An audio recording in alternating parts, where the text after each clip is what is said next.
We're sitting inside of a room which has been a theatre since 1855. This space originally grew out the back of a pub next door.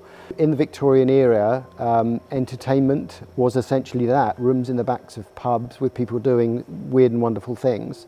This theatre was closed during the Second World War. So in the 1960s, it was derelict, hadn't been used for decades, and some local people came together, decided that they wouldn't tolerate it being torn down, that they would raise some money, and they rebuilt the interior and set it back on a path towards becoming a community asset, a community theatre. So we're right in the middle of Greenwich, in the middle of the World Heritage Site. We are surrounded by the astonishing Greenwich Park, which dates back to Henry VIII, Elizabeth I.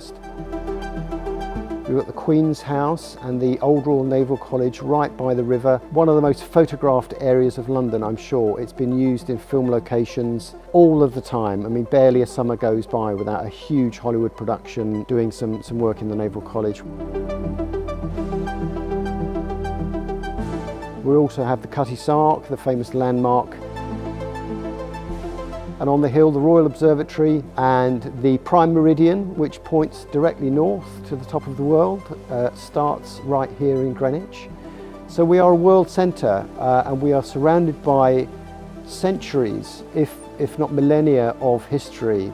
And it is a beautiful place to be and a beautiful place for people to come and see a show. Working in theatre is amazing. It's always kind of a really creative environment, super fast-paced. At Greenwich Theatre, we're both a receiving and a producing house, so that means we have external companies coming in and visiting us, and we also produce our own work. So there's a lot of collaboration, a lot of voices being heard. The theatre itself is only part of what we do as a company. Some years ago, we took the decision to take theatre out of the four walls. We started connecting with outdoor spaces, schools, local groups, and what we found was there was a huge amount of local organisations that were looking to form partnerships and connections with what we do. So I'm the artistic director here at Greenwich Theatre, which fundamentally means I decide what's on stage. We occupy quite an important position in the national theatre ecology in that we are a nice mid-scale venue for touring companies to bring their work to London.